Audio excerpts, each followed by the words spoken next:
Salut, moi c'est Anaïs, avocate en Californie. À 22 ans, je suis partie m'installer à Los Angeles où j'ai passé 3 années magiques. Mais derrière l'expérience du American Dream, j'ai également découvert une facette bien plus sombre de ce pays si contradictoire. Un pays où se côtoient l'extrême misère et l'extrême richesse, l'accueil le plus chaleureux et le rejet le plus brutal. Bref, le pays des extrêmes, celui qui peut te faire vivre le meilleur comme le pire. Way worse than jail.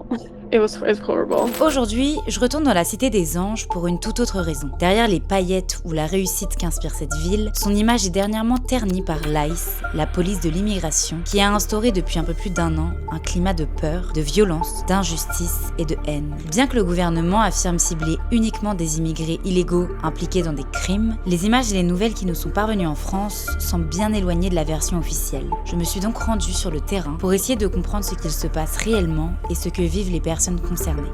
What you mean you are looking for criminal people in a school? Arrestation. Alors que non. Visa légal, il est encore en règle, aucun jugement. Donc tout le monde était dans un climat de mais est-ce que c'est normal? Est-ce que chaque semaine on va apprendre que les agents ICE ils ont tué quelqu'un? Instead of giving you the medicine you needed, they put you in isolation.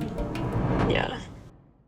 Même si ouvrir un dialogue avec les victimes de l'ICE a été compliqué, j'ai réussi à approcher cette réalité de plus près, à écouter différents récits, et j'ai surtout découvert une société abîmée, un traumatisme profond et un étrange sentiment grandissant, celui d'un pays qui s'approche dangereusement d'un point de rupture. Aujourd'hui, je vous emmène avec moi aux États-Unis, pour que l'on tente ensemble de comprendre ce que fait réellement l'ICE et les répercussions que ça a sur sa population.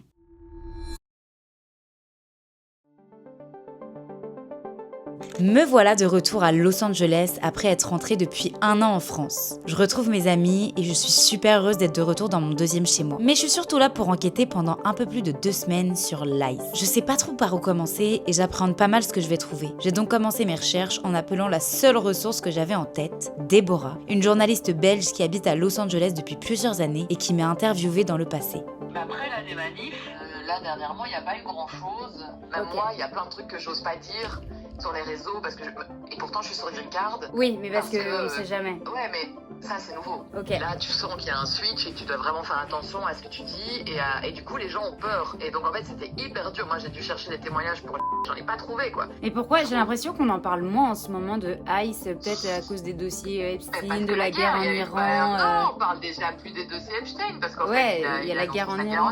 En fait. Mais on n'arrive plus à suivre. Ouais. Tous les jours t'as un truc nouveau et donc un dossier en remplace un autre et donc en fait c'est prouvé, c'est psychologique, c'est dans les médias. En fait, maintenant, les gens voient tellement de trucs horribles passer que leur cerveau s'habitue et du coup, plus rien n'est vraiment grave. Tout est tellement grave que plus rien n'est vraiment, tu vois. Ouais, oui. Est-ce que tu connais des endroits, des associations? Non, des assos, non. Après, moi, je peux donner des contacts de journalistes qui ont vraiment couvert ça de façon beaucoup plus en profondeur que moi. Mais en tout cas, merci beaucoup pour ton Bon temps. courage. Bon, premier appel, les gars. Je sens que ça va être compliqué de trouver des gens qui veulent bien me parler. Aujourd'hui, c'est le jour 2, c'est le matin 2, il est 8h du matin. Je promène le chien de la famille qui m'héberge. Telle une vraie américaine dans mon quartier américain. Cette nuit, j'étais un petit peu stressée parce qu'en fait, je réalise que ça va être plus compliqué que prévu. Il y a beaucoup moins de manifestations maintenant à Los Angeles, moins de descentes, d'arrêts, etc. En tout cas, les médias n'en parlent pas du tout. Du coup, pour moi, c'est un peu compliqué de savoir où aller. Je me demande ce que je fais là. Voilà, c'est également dur d'accès, hein, forcément. Je vais pas aller voir les gens comme ça. Salut, est-ce que toi tu es un étranger illégal et comment tu te sens par rapport à cette situation? Évidemment. En attendant, j'ai contacté différents avocats. J'espère que je vais réussir à rentrer en contact avec les gens. Mais ce que me disait Déborah, c'est que les gens ont peur. Les gens veulent pas parler puisque forcément, si t'es sur la sellette, t'as pas forcément envie d'apparaître dans un documentaire. Je viens de passer quelques heures à contacter énormément d'associations par email, par Instagram, etc. Je sais pas encore si elles me répondront. Et là, mon rendez-vous va commencer. J'ai trop hâte. Le premier déploiement dans les rues et tout, c'était à Los Angeles, ça a transformé en émeute. Et puis depuis, en fait, Los Angeles, c'est quand même relativement calme. Il y a des arrestations de temps en temps, mais c'est pas un truc comme ils ont fait à Minneapolis, où il y a la ville en permanence. Le climat, il a complètement changé. Non, ça a complètement basculé. On veut faire profil bas parce que sinon, ils savent que derrière, c'est la punition immédiate, tu vois. Comme il se passe pas grand-chose, comme ICE, ils sont en shutdown, j'ai du mal à savoir quoi faire là. Il faut absolument que je trouve des personnes pour témoigner et pour expliquer ce qui s'est passé. Bon, comme pour l'instant j'ai du mal à contacter des gens car j'ai l'impression que beaucoup de gens ont peur, je vais vous expliquer un peu la situation actuelle et ce qui m'a amené ici. Depuis l'élection de Donald Trump en 2024, l'atmosphère a radicalement changé. A woman was killed. One person is dead. A woman in Minneapolis has been shot and killed. A woman was shot in the face by ICE. Quand j'ai emménagé à Los Angeles en 2022, j'ai découvert une ville débordante d'énergie, où tout semble possible. C'est une ville où le ciel est bleu toute l'année et où en un claquement de doigts, on côtoie les personnes les plus puissantes du monde. Tu peux te retrouver à l'université avec la fille de Barack Obama ou invité chez les plus grandes stars américaines. Ici, la réussite est à portée de main. Les professeurs croient en toi, ils sont passionnés, passionnants et tout le monde porte un projet, un but. Cette énergie, je ne l'ai jamais retrouvée ailleurs. C'est en vivant à Los Angeles que j'ai perdu la peur de l'échec. J'ai appris à enfoncer les portes, à me lancer dans des projets fous. Et honnêtement, je pense que je ne serais jamais arrivée là où j'en suis aujourd'hui sans Los Angeles. Un peu plus de 2 ans plus tard, alors que je suis encore là-bas, Donald Trump se présente à nouveau au présidentiel face à Kamala Harris. Durant sa campagne, il a fait de l'immigration son sujet numéro 1. Alors que le pays est dans une situation économique très dure, Trump a désigné les immigrés comme les principaux responsables de la situation économique du pays. They're bringing drugs, they're bringing crime, they're rapists. Alors pourquoi le sujet des immigrants prend tant de place aux États-Unis ? Un immigré est simplement une personne qui n'a pas la nationalité états-unienne, qu'elle soit en situation légale ou illégale. Début 2025, les États-Unis comptaient environ 53 millions d'immigrés, soit près de 16% de la population, contre environ 11% en France. Parmi elles, environ 14 millions sont en situation irrégulière, donc sans visa ou permis valide. Contrairement à l'image souvent relayée dans les médias, la majorité des sans-papiers ne sont pas arrivés récemment. Le migrant sans-papier moyen vit aux États-Unis depuis 15 à 16 ans et près de la moitié sont installés depuis plus de 20 ans. Les arrivées récentes représentent en réalité une minorité. Après avoir entendu tous ces chiffres, certains se demandent pourquoi est-ce un problème d'expulser les personnes en situation irrégulière. Alors avant toute chose, je tiens à préciser que la majorité des immigrés ne viennent pas aux États-Unis par confort, mais par nécessité. Violence, crise économique, politique ou climatique les poussent à partir. Ensuite, les États-Unis sont un pays construit par l'immigration. L'image du self-made immigrant, celui qui arrive avec rien et construit sa vie par le travail, fait partie de l'identité américaine. Le pays a été créé par des immigrés, bien avant que les frontières ne soient réellement contrôlées. Il y a aussi une réalité économique. L'économie américaine dépend énormément de l'immigration, notamment dans la construction ou l'agriculture. Par exemple, près de la moitié des agriculteurs seraient sans papier. Beaucoup occupent des métiers difficiles que peu d'Américains acceptent au salaire proposé. So I remember when I started deporting, the immigrants stopped working in the field. All the people there were saying oh my God, my workers are not coming. We cannot produce fruit. We cannot produce vegetable. Even the supermarkets, there were not carrots, vegetable fruits because the immigrants were not working. Des villes comme Los Angeles illustrent parfaitement cette réalité. Près de la moitié de la population est latino et l'économie locale dépend profondément de l'immigration. Le système migratoire américain est aussi extrêmement compliqué. Certains visas prennent jusqu'à 20 ans, il n'y a pas vraiment de visa existant pour des métiers manuels, peu qualifiés, et c'est pour cela que près de 40% des sans-papiers sont en fait entrés légalement, avec notamment des visas de touristes ou des visas étudiants, et ils sont restés après expiration de leur visa. Donc le pays a fait en sorte de tolérer les migrants sans-papiers en leur permettant de travailler légalement, d'avoir un permis de conduire, de payer des impôts, même sans statut officiel. Immigrants make the state run. California has the 4th largest economy in the world, and immigrants pay taxes too. Tout le monde veut régulariser sa situation. Donc ceux qui sont illégaux, qui ont été illégaux pendant des années où ça leur posait pas de problème, ils ont un métier où on demande pas forcément un permis de travail et tout ça. Tous, ils ont voulu régulariser. Là. Le nombre de clients que j'ai maintenant comparé à ceux que j'avais avant Trump, c'est le double. Maintenant que vous êtes des pros de la situation des États-Unis, revenons aux élections de 2024. Je ne vous apprends rien. Donald Trump a été réélu et est arrivé au pouvoir en janvier 2025. Peu de temps après, je suis rentrée définitivement en France. Très rapidement, il a tenu sa promesse et a mis en place son grand plan d'expulsion massive, une opération de grande ampleur menée par ICE, ou US Immigration and Customs Enforcement, est la police de l'immigration aux États-Unis. Elle a été créée en 2003, juste après les attentats du 11 septembre. Pour que ce soit clair, il y a une police de l'immigration des frontières, qui est et a toujours été la Border Patrol, et désormais, il y a une police de l'immigration de l'intérieur du pays, ICE. L'ICE est divisé en deux. HERO, Enforcement and Removal Operation, qui est la branche chargée des arrestations et des expulsions. HSI, Homeland Security Investigation, qui est la branche chargée des enquêtes. Alors qui commande l'ICE ? Et ça a fait pas mal de conflits. Pour que ce soit clair, il faut comprendre comment les États-Unis sont organisés. Il y a d'un côté le niveau fédéral, c'est le pays entier. Il est dirigé par le président, Donald Trump, et ce président commande les agences nationales, comme par exemple l'ICE, la police de l'immigration. De l'autre côté, il y a le niveau étatique. Chaque État est dirigé par un gouverneur et a sa propre police et ses propres lois. En ce moment, le président est républicain et veut expulser massivement, alors que certains gouverneurs sont démocrates et veulent protéger les résidents de leurs États. L'immigration est un sujet qui appartient au niveau fédéral et non aux États. L'ICE, police de l'immigration, est donc une police fédérale. Elle ne rend des comptes qu'au président des États-Unis et non au gouverneur. Les gouverneurs des États n'ont aucun pouvoir sur elle. À l'inverse, les polices locales obéissent à leur maire ou à leur gouverneur, mais pas au président. Les États ont tout de même une limite. Le président des États-Unis ne peut pas obliger les polices locales, qui obéissent seulement au gouverneur, à faire le travail de l'ICE. La police ne peut pas empêcher l'ICE d'agir, mais elle n'est pas obligée de collaborer avec l'ICE. C'est donc aux États de donner des directives à leur police pour savoir si oui ou non ils veulent que la police coopère avec l'ICE. Des États comme la Californie ont voté des lois qui interdisent à leurs policiers de donner des informations à l'ICE ou de leur livrer des personnes. C'est ce qu'on appelle des États ou des villes sanctuaires.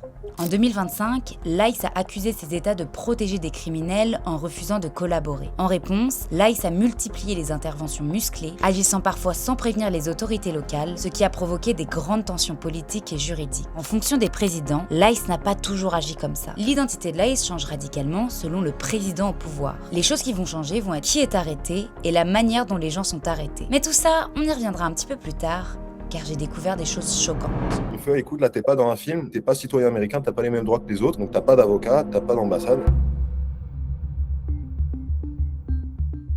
Historiquement, l'agence LICE recevait de l'État environ 10 milliards de dollars par an. En juillet 2025, le Congrès a adopté une loi majeure, One Big Beautiful Bill Act, ou OBA, qui a donné à l'ICE 75 milliards de dollars à dépenser sur 4 ans. L'agence a désormais un objectif d'expulser 1 million de personnes par an, soit environ 3000 expulsions par jour. Sous chaque président, il y avait en moyenne entre 100 000 et 300 000 expulsions par an. Obama a d'ailleurs été réputé pour être un président ayant expulsé énormément de migrants, avec un record en 2012 d'expulsion de plus de 400 000 immigrants illégaux. Trump does get a lot of the blame, but ICE began under the Obama administration, and Trump has really just put the gas on the pedal to continue that. Obama, il l'avait fait ça. Les chiffres de déportation sous son mandat étaient très très élevés, mais c'était des gens qui avaient un background criminel. Mais il l'a fait avec un legal basis. Oui. Quand ça a été fait proprement. Alors c'est jamais très cool de déporter quelqu'un, mais il y avait vraiment une cause, il y avait une enquête qui était faite et tout. Mais là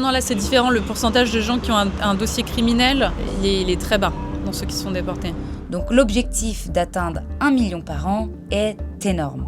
Et justement, cette volonté d'expulser des centaines de milliers de personnes a instauré un climat de peur qui a rendu mes recherches sur place d'autant plus difficiles. Parce qu'en fait, je suis à LA pas pour être en vacances, je suis à LA pour faire un documentaire. Ouais. Ah, c'est trop bien. Ouais. Sur quoi? Sur ICE. Le problème, c'est que, ça fait 4 jours que je suis là, j'ai eu des réunions avec des gens, etc. Ce qui va plus mal qu'il y ait une petite période d'accalmie, tu vois, aussi. Et justement, d'expliquer ça, parce que tu vois, moi, je me suis posé la question. Je voyais plus de trucs sur ICE et je me suis dit, est-ce que ça s'est arrêté? Ou non, les gens, ils ont ce traumatisme, hein, donc c'est bien aussi d'aller les voir après coup, quoi. Ouais. Parce que, tu vois, de comprendre ce qui se passe après ces mois d'angoisse. Ouais, c'est clair. Et surtout pour un documentaire, hein, c'est bien de faire sur le long terme. Okay. Parce que t'es pas sur un truc d'actu chaude. Ouais. Tu vois, un documentaire, c'est tu prends plus le temps. Ouais. Faut pas penser que les gens, ils veulent pas le faire. Okay. Il y a des gens qui veulent en parler, en vrai. Ok. C'est juste que oui, c'est touchy, mais bon, faut que tu te démènes pour les avoir, quoi. Le coup de téléphone avec Bérénice, il m'a grave remotivée. Donc maintenant, il faut juste que j'aille sur place. Je vais aller à East Hollywood. C'est dur d'être journaliste, hein. Mais bon, il ne faut pas baisser les bras. C'est normal que ce soit pas aussi facile que ça. Et j'apprends en vrai. Et j'ai bien fait de m'accrocher, car j'ai réussi à rencontrer pas mal de personnes qui m'ont raconté ce qui leur est arrivé. Et vous allez voir, c'est assez choquant. Aujourd'hui est le grand jour. Je vais faire mon premier interview. J'ai trop hâte. Et aujourd'hui, je vais rencontrer Marissa, une américaine d'origine mexicaine, activiste et très engagée dans le mouvement contre l'ICE. Last summer here in downtown Los Angeles, the National Guard was here and it was a police city. And I feel like there's been so much tragedy and incessant attacks on us. We don't even get a moment to process what has happened. Juste après l'augmentation du budget, l'ICE a lancé l'opération Operation Metro Surge en septembre 2025. Ce sont les premières arrestations coordonnées à grande échelle dans les villes sanctuaires. Selon le New York Times, les arrestations ont plus que doublé dans l'ensemble du pays par rapport à 2024. Selon l'ICE, ils ciblent les immigrants illégaux qui ont commis des crimes. A lot of people are here illegally and might never get encountered by immigration because they're basically following the rules, not getting in trouble here. It's those people who come here illegally and then they go commit a crime. Of course, you're in jail, you're gonna run across ICE radar because now you've committed a crime and we're gonna do our job. La vérité serait tout autre. Yeah, that's not true at all. They keep saying this lie that, 70% of the people that they arrest have some kind of criminal background. But we know that's not true. We have many clients who have been picked up. That is propaganda, because we also have stories of people who were deported that should not have been deported or that were citizens. That's not true, because what you mean, you are looking for criminal people in a school, in a Home Depot. Is a kid a criminal? Il y avait un Ouzbek, c'était un lutteur, il était là pour faire des tournois. Il allait chez un pote peindre. Chez un pote, son pote a acheté une maison, ils sont allés peindre. Ils se sont fait contrôler sur l'autoroute. Ils avaient, des taches de peinture. Le flic fait, ouais, vous travaillez et tout. Bah non, nous on travaille pas. Si, vous travaillez, travail illégal, arrestation. Alors que non, le mec était juste là pour faire des tournois de lutte. Visa légal, il est encore en règle, aucun jugement. Ce qu'ils font, c'est qu'ils mettent des obstacles aux personnes qui demandent les green cards. Ils peuvent te mettre en détention le temps de voir la situation, mais le problème c'est que le temps de voir la situation, il faut que ça aille devant un juge, ça peut prendre très longtemps, 1 an et demi, peut-être 2 ans, et t'es resté en prison pendant tout ce temps-là. Là, j'ai interviewé Hayne qui est aux États-Unis légalement et pourtant elle a été arrêtée par ICE. Elle a été mise en maison de détention. Et c'est un très bon exemple qui me prouve que ICE n'arrête pas seulement les immigrants qui ont commis des crimes et les immigrants illégaux, mais ICE arrête n'importe qui. I moved here in 2022 as a student and I went to university for 1 year. I have done the rest of my schooling in Norway. I got a work visa and I met my husband and married him in 2024. Around the same time my OPT expired. My husband and I attended our green card interview in November 2025. We've been waiting for this interview for a while. We had no worries at all. We thought it was just a routine interview and I would have my green card after that. Little did we know that ICE had started arresting people after green card interviews for prior visa overstays. So we had our interview, it lasted about an hour and a half, and we finished the interview and then the ICE agents came into the room and arrested me. They never denied my green card. It's still being processed as we speak. Did they give any explanation? Not at the time, but later that day I received some documents, order to meet up in court, and on the document it says that you have remained in the US for longer than your authorized stay. It's only about that my OPT has expired. They just don't care that I'm married to a US citizen and I'm allowed to be here and adjust my status. Le lendemain, j'ai rendez-vous avec Julien, un Français qui est parti vivre aux USA à 17 ans. L'année dernière, après plus de 8 ans sur le territoire américain, comme Hayne, il s'est retrouvé en centre de détention. Et pourtant, lui non plus n'a rien d'un criminel. J'ai fait 7 ans aux États-Unis, j'ai joué au tennis. À la fin, je travaillais en tant qu'entraîneur. À la fin de mes études, après mon master, j'ai fait le OPT. J'ai fait le OPT pendant 1 an et après, on était parti sur le renouvellement de visa, tout ça. T'étais en transfert en fin d'OPT pour avoir le O1, O1B. Ouais. Et là, c'est ton employeur qui te dit au final, il y a un problème, il faut que tu sortes du territoire. Ouais, c'est ça. Du coup, en septembre, moi, mon OPT se finissait. Et du coup, on avait commencé début septembre, toutes les procédures pour renouveler un visa, créer un nouveau visa. Et mon employeur qui me dit t'inquiète Julien, tout se passe bien. Un jour il m'appelle, il me fait Julien, il y a un problème de démarche administrative, faut que tu partes aujourd'hui. Je fais mec attends là, il est 15h30, je suis en train de conduire au travail, j'ai rien pour partir. Comment tu veux que je parte des États-Unis comme ça, tu vois. Il fait non, je t'ai déjà pris un hôtel à Montréal, va à Montréal, je vais à la frontière, Québécois qui me fait l'interview pour rentrer. Il me fait ouais écoute, je vois que ton visa il est plus en règle maintenant. Je fais t'inquiète pas, j'ai un renouvellement de visa. J'appelle mon avocat, je fais écoute, j'ai besoin d'un papier qui prouve aux autorités canadiennes que je suis en renouvellement. Et là, elle revient vers moi, elle fait écoute, on n'a pas fait les démarches, il n'y a pas de renouvellement de visa, il n'y a rien. Et je suis attends. C'est à ce moment-là que t'as pris. Et du coup, je suis à la frontière canadienne au téléphone, devant le mec, et ma tête se décompose devant lui. Je fais, attends, mais t'es pas sérieuse là. Il y a rien, il y a aucune démarche. Vous m'avez menti pendant 3 ou 4 mois. Et le mec me fait, bah non, tu peux pas passer. Et là, je fais, mec, si je retourne aux États-Unis, là, je suis en réentrée illégale. Et là, après, tu dois expliquer la situation aux Américains. Et là, c'est lunaire. Là. Et ouais, du coup, tu te ramènes au côté américain, tu montes ton passeport. Écoutez, monsieur, moi, je veux juste partir des États-Unis, je vais pas rentrer. Je suis dans la CBP avec eux. Du coup, ils me prennent toutes mes affaires.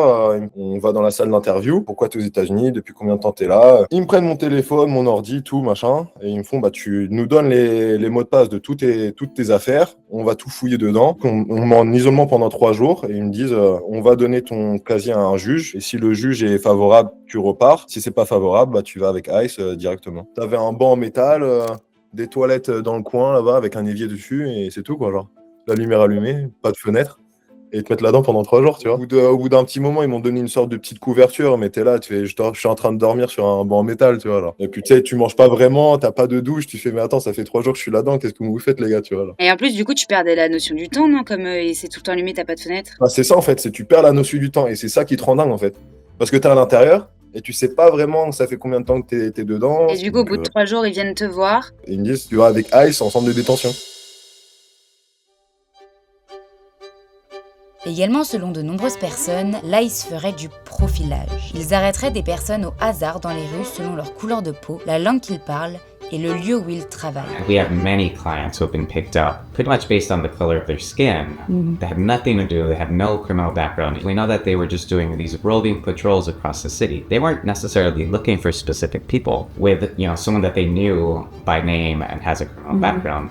They were picking up people on the street, they're picking up people at bus stops, park benches, Home Depot parking lots.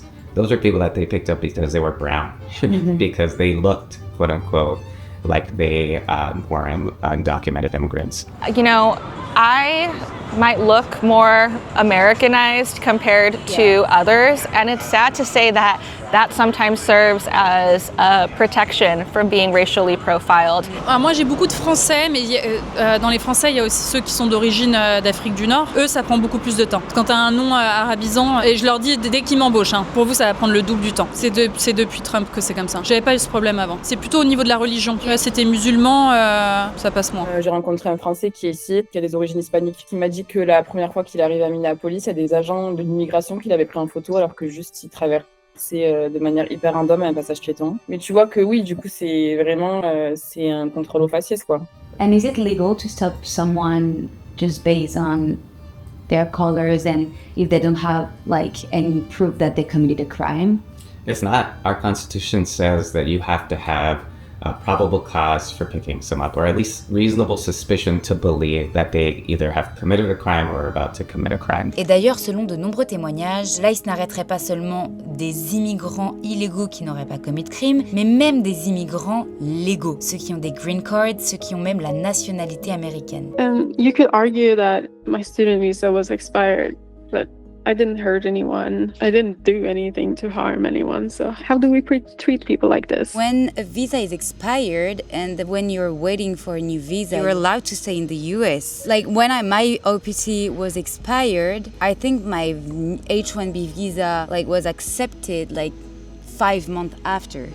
And I stayed in the US. Yeah, you have to. Yeah, I think it's called gap time. Yeah. So it's not illegal to do that technically. And that's why I did it, because I knew. L'ICE est également intervenu chez les gens, sans mandat d'arrestation. Et elles ont aussi beaucoup d'amis qui justement habitent dans le quartier somalien qui est en face de chez moi. Et qui, eux, pour le coup, les agents ICE, ils entouraient leur bâtiment. Donc, en fait, ils forçaient l'accès pour justement aller toquer aux portes des personnes donc, du quartier somalien et pour leur dire papier, est-ce que vous êtes là de manière légale, en vraiment leur mettant un coup de pression de malade. Et moi, dans ma résidence, il y avait des agents qui venaient de l'immigration américaine et qui toquaient aux portes en demandant papier d'identité, visa. Enfin, notre résidence a mis en place des espèces de cartes pour rappeler nos droits et pour nous dire qu'on n'était pas censé ouvrir la porte à qui que ce soit et que c'était pas légal de faire ça, tu vois. Ils jouent sur le fait que les personnes concernées ne connaissent pas la loi en fait. Si tu veux pas ouvrir la porte, t'ouvres pas la porte. Oui. Voilà. Et le problème, c'est qu'en fait ils disent non mais on a un warrant sans sans expliquer. Et du coup, la personne, elle se dit merde, il faut que j'ouvre la porte, je suis obligée, quoi. Donc l'astuce, c'est de dire aux policiers, vous pouvez passer sous la porte, on vérifie si c'est administratif ou si c'est signé par un juge. Si c'est signé pour un juge, t'es obligé d'ouvrir la porte, il faut y aller. Mais si c'est administratif, tu peux rester chez toi, il n'y a pas de problème. Jusqu'à maintenant, l'ICE avait des politiques internes limitant les arrestations dans les lieux sensibles, écoles, églises, hôpitaux, et ça pour préserver l'accès à ces lieux. Mais depuis janvier 2025, ces protections ont été révoquées. Ouais, ils étaient dans le campus, il y a un quartier, le quartier étudiant en fait d'ici, il s'appelle Jenkintown. Il y avait d'ailleurs même énormément d'amis à moi qui mettaient des messages à chaque fois, faites attention, etc.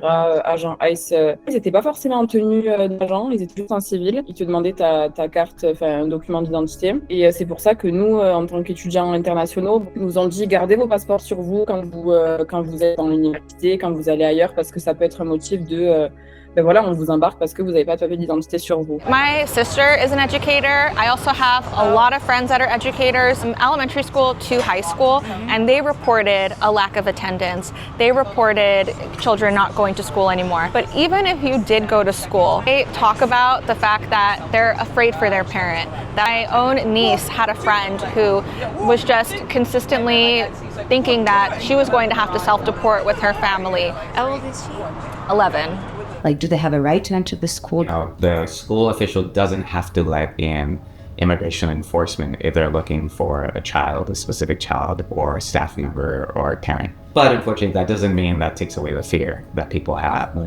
Sur le campus, il y a eu des procédures qui ont été mises en place. Et j'avais beaucoup de classes sur tout ce qui était minorité amérindienne ici aux États-Unis et africaine-américaine. Dans ces bâtiments-là, l'université a forcé l'accès obligatoire avec la U-Card, une carte que seuls les étudiants ont, pour que justement il n'y ait pas d'agents qui puissent rentrer de manière random et juste faire un contrôle aux étudiants qui étaient en cours. Il y avait certains halls en fait, où on avait cours qui autorisaient l'enseignement à distance. Donc il y avait certains étudiants qui décidaient de ne pas venir en cours parce qu'ils avaient peur justement de se faire arrêter ou de se faire contrôler par les agents sur le campus. Et ça a duré 3 semaines et demie. Or might just wait, until a parent drops off a kid at school and then follow that parent. So it definitely causes a chilling effect, and that's why we saw so many kids not going to school, parents taking their kids to school because they're afraid. And I think they're justifiably afraid because the administration has said even those places are not off limits. Et la conséquence principale de tout ça, c'est la peur. Were you scared of like going out? Oh yeah, for sure. And it's something that I still struggling with that, even though I have the green card right now. I didn't want to leave. Not even to go and have a coffee. Yeah. No, I don't want to leave. I stayed in my home. I was crying. I was telling my husband, like, I don't want to leave. I don't want to leave. I was telling him, like, baby, you don't understand because you are from here. And he was like, baby, I'm Hispanic too. I look Hispanic. Yeah. They can also arrest me. You don't know. I cannot live with this fear anytime. I'm so tired of this. And also, you have your family abroad. So Exactly. Like, if you stop traveling, you just stop seeing your mom. Exactly. That was the most stressful year, let's say. And still, but right now I feel more like less stress because I have the green card.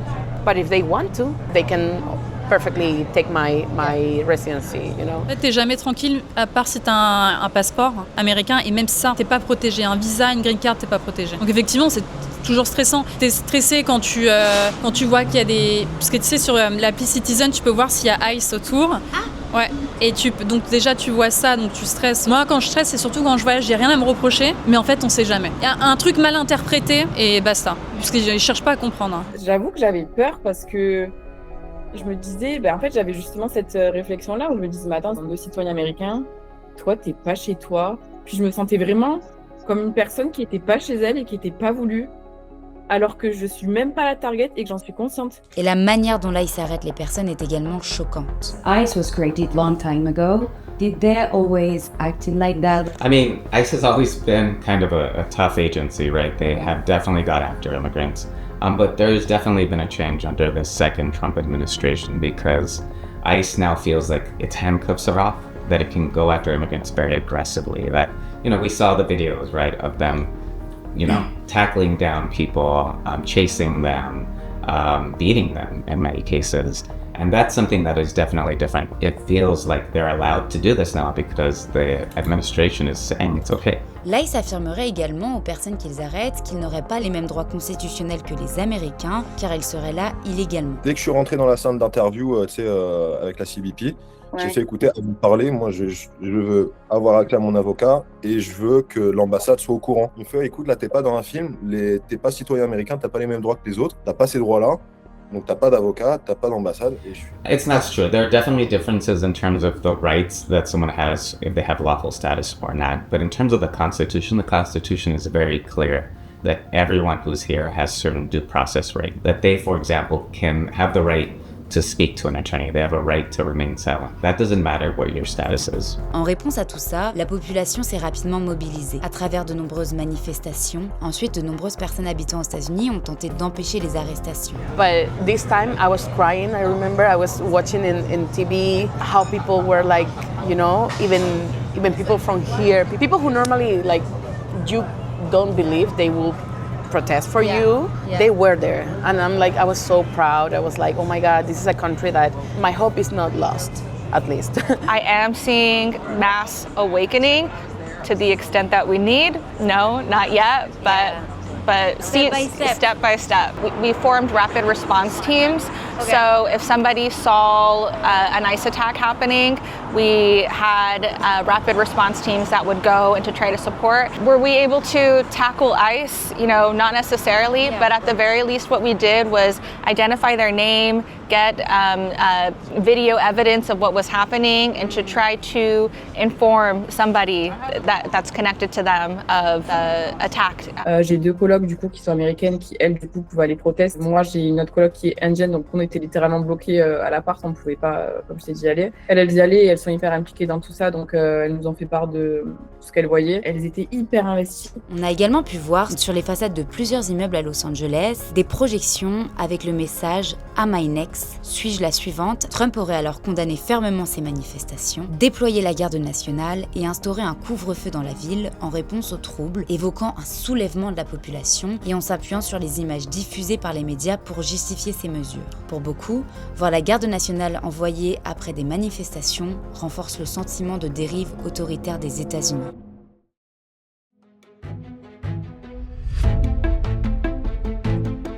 Parmi les personnes que j'ai interviewées, Hein et Julien ont été placés en détention. Et là, je les vois, tu sais, avec les menottes et tout, je fais ok, vas-y, là, genre, je peux comprendre les menottes au niveau des mains, tu vois. Mais genre là, ils commencent à sortir la chaîne, tu sais, pour te mettre autour de au niveau des pieds. Je dis, je fais les gars, genre, je suis pas un malade mental, je suis pas un criminel. Ils te mettent les chaînes du coup aux pieds, aux mains et ils disent on te transfère vers ICE. Ouais, on va pour Buffalo, New York. Et on arrive du coup vers le centre de détention. Et au début, je me dis, c'est un centre de détention pour immigrés, tu vois, ça va pas être un truc de dingue. Et tu te rapproches du truc et tu vois des miradors, tu vois des fences avec des barbelés, machin. Et je me dis, mais attends, arrête. Là, c'est là vraiment où tu commences à te dire, putain, là c'est niveau supérieur, je suis pas serein du tout. Et en fait, ça va tellement vite que ton cerveau comprend pas, tu vois. Et en fait, là, c'était une prison, mais que pour les immigrés. T'avais pas d'Américains, t'avais des mecs qui ont fait des crimes, des trucs comme ça, mais dans différentes unités. Et du coup, à ce moment-là, tu savais pas du tout combien de temps t'allais rester? Non.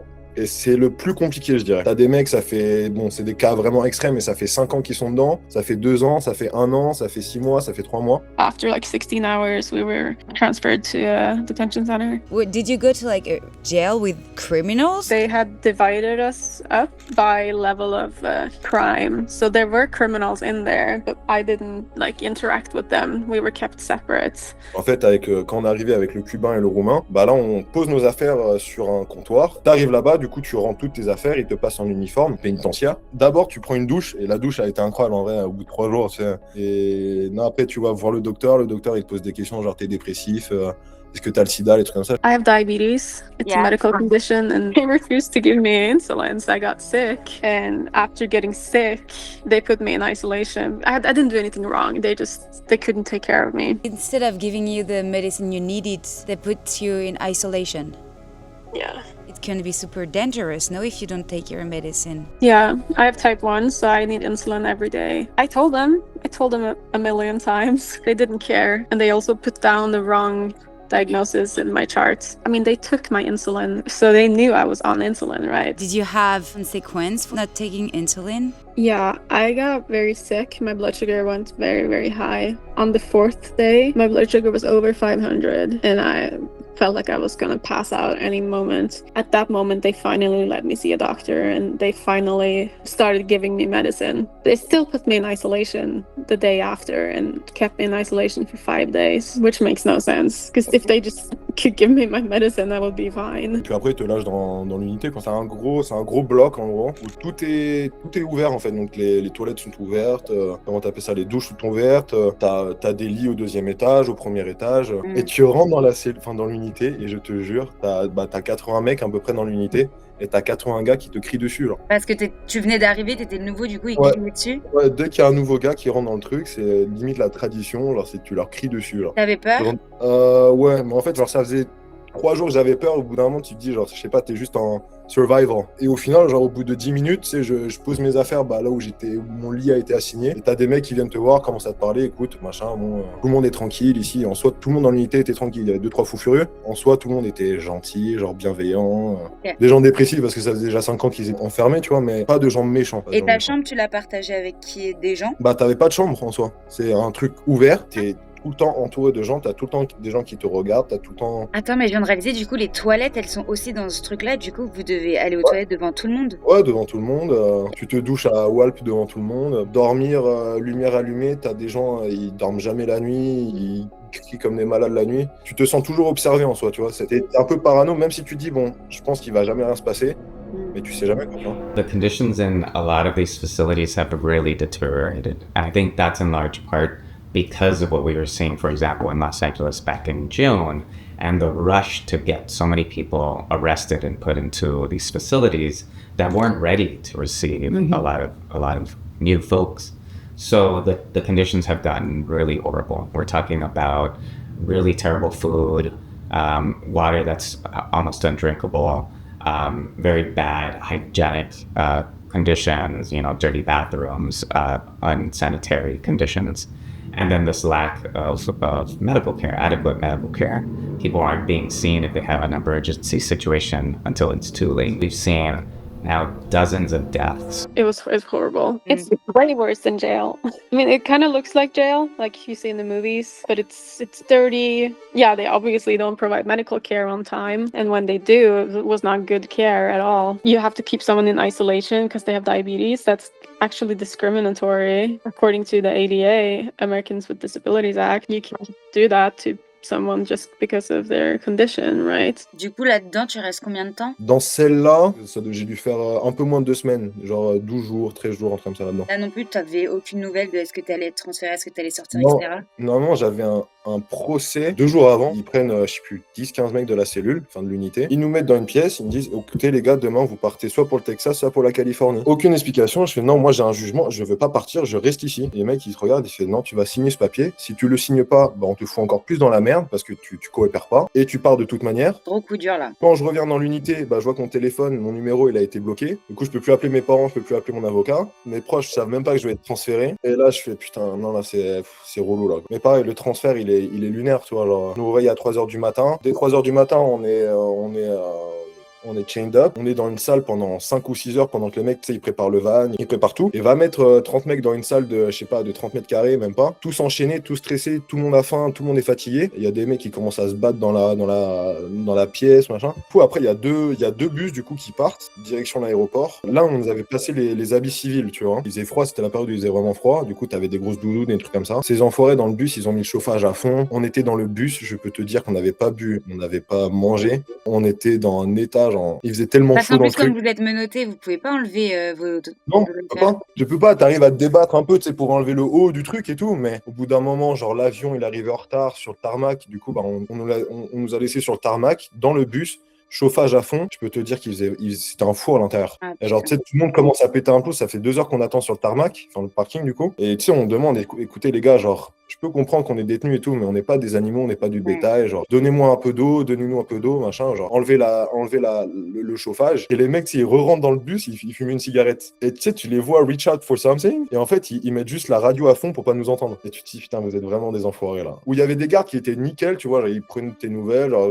comment ça va aujourd'hui, Julien, machin, tout ça. Et t'avais des mecs, c'était vraiment, ils veulent te pourrir ta journée. Là. Et c'est vrai, parce qu'au final, c'est eux qui ont le pouvoir, hein, donc en soi... Ah, c'est eux qui ont le pouvoir, et puis, bah, s'il t'aime pas, il aime pas ta tête, il peut te mettre un truc, ouais, aujourd'hui, a été violent, écart de conduite aujourd'hui avec le garde, et là, t'es dans la merde, tu vois. Ouais, et là, c'est pour quand le juge, au moment où tu passes devant le juge, il voit ça.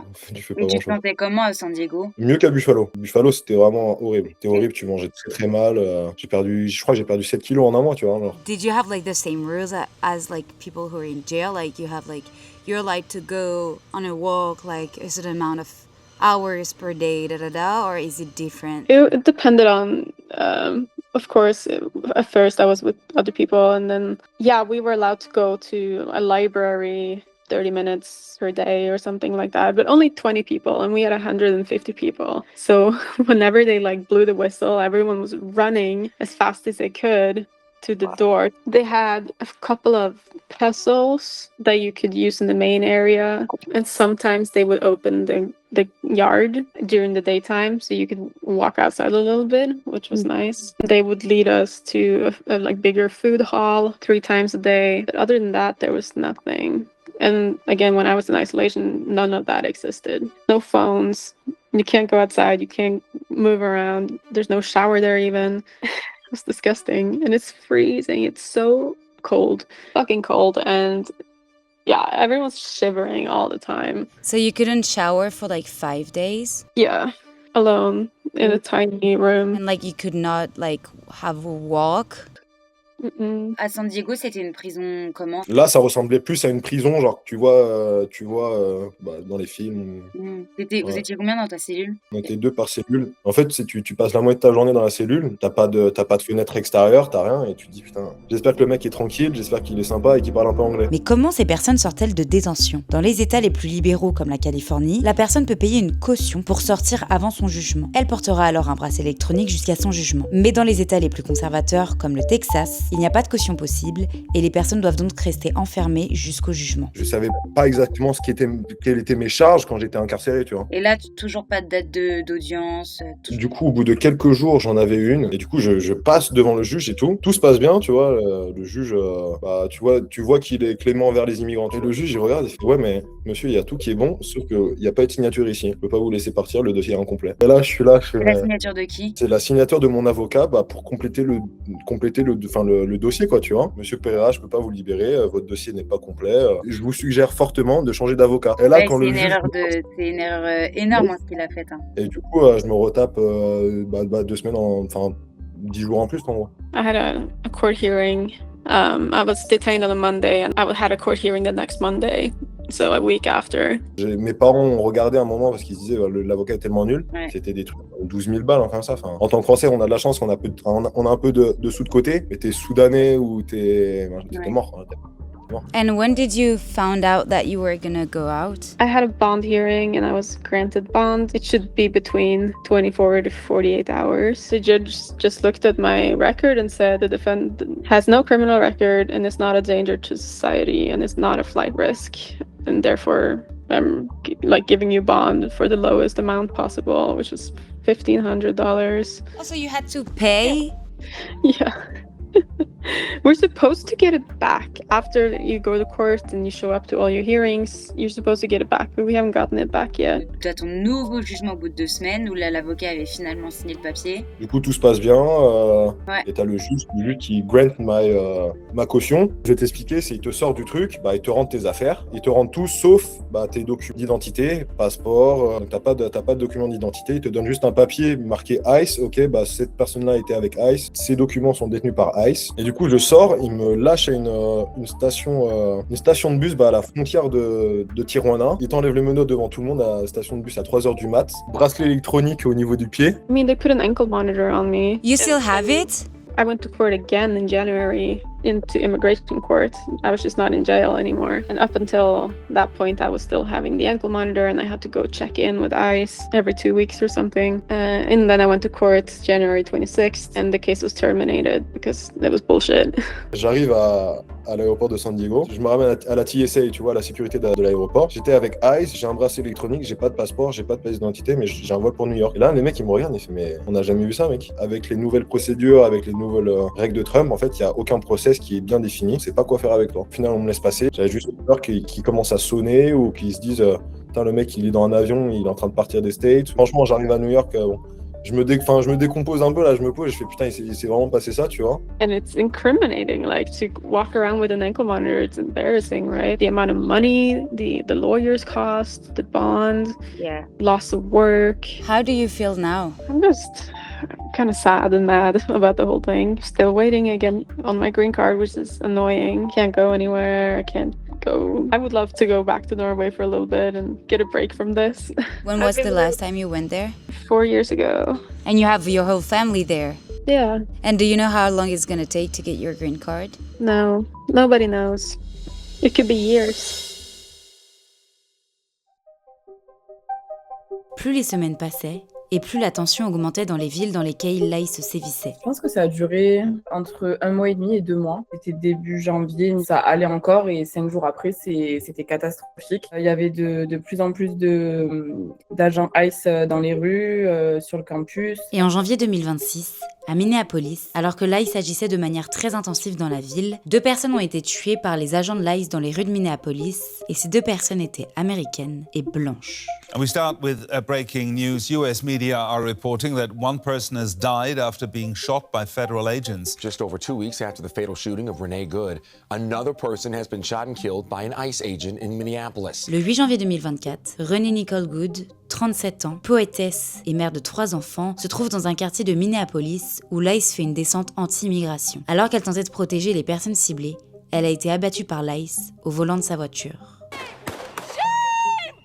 Le 24 janvier, Alex Pretty, 37 ans, infirmier dans un hôpital pour anciens combattants, filme une descente anti-immigration de l'ICE pour tenter de défendre les personnes visées. L'ICE l'a abattu en pleine rue.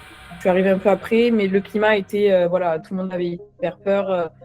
C'était compliqué pour tout le monde. En plus, il y a beaucoup de vidéos qui ont tourné, etc. sur les médias, donc il y a vraiment tout le monde qui a été témoin de ça. Tout le monde était dans un climat de mais est-ce que c'est normal? Est-ce que chaque semaine, on va apprendre que les agents ICE, ils ont tué quelqu'un pour déjà sans raison valable? C'est quand même 2 citoyens américains, parce que oui, il y a beaucoup de personnes qui sont illégalement aux États-Unis. Il y a aussi des personnes qui sont là légalement, mais qui sont des communautés et des personnes qui sont pas voulues ici. Ces personnes-là, en fait, elles se sont dit, mais si eux, on leur ôte la vie de cette manière-là, bah alors nous, à côté, c'est du pied de terre. Genre, tout le monde avait hyper peur. Le pays s'est indigné, et depuis ça, plus grand-chose.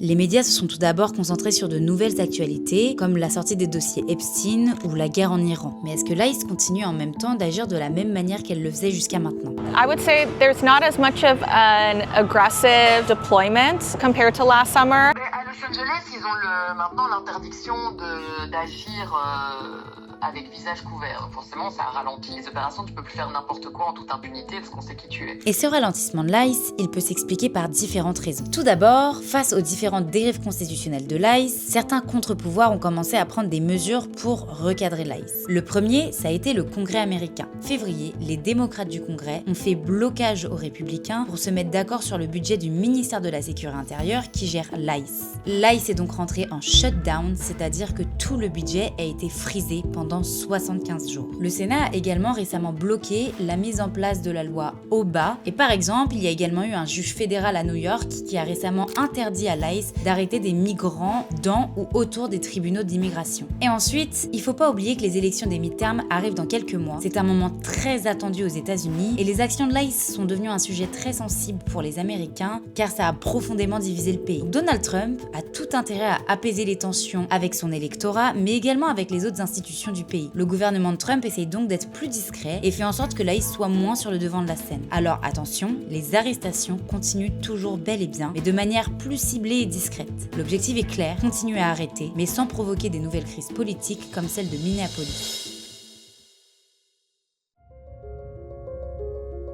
Mais aujourd'hui, ce qui est sûr, c'est que l'insurrection de la population, les actions en justice contre l'ICE et le gouvernement, les témoignages et la solidarité ont poussé tout cela à calmer l'ICE et les arrestations. I do have hope. I do have hope. I would say being in an organization, you're consistently exposed to so many people who have had the same awakening as you. I had no idea that so many people that were my neighbors, that lived around me, were trying to do something more and organize against this system already. People that lived here their whole lives, just like me, I had no idea because I felt so isolated. I do have hope, and it doesn't help us out to stay in despair. That's activity that I haven't seen in all of my lifetime living here. People are tired of this and starting to get organized. Do we have a long road ahead? Yes. What I was saying earlier is that I think it's really important for us to fight back, because we're fighting back not just for the individuals, and we should fight for those individuals, but by fighting for those individuals, we're really protecting all of our rights. And I think we are seeing a change. The public is seeing what's actually happening out there, that it's not just people who have criminal backgrounds who are being taken in, that it's, 87-year-old grandmothers being, held in detention. There is this movement against what this administration is doing that I think does give me hope and should give all of us hope. And that means that we need to continue to keep fighting, right? It's not just going to change by us just sitting back and not doing anything. We need to demand more and better from our government and ensure that people's rights are protected, no matter their status, because ultimately that's about all of our rights. Alors oui, ce n'est pas fini. L'ICE continue de sévir, de semer la peur, mais petit à petit, les gens ressortent de chez eux, retournent travailler, retournent à l'école. Tout ça, sans oublier cette dernière année de terreur qu'ils ont vécue. Et n'oubliez pas que l'ICE, c'est, et ça devrait toujours rester, I know that ice is mostly water, and if you happen to be in the North Pole without any water, if you have a fire, you can use the fire to melt the ice into water. Bye.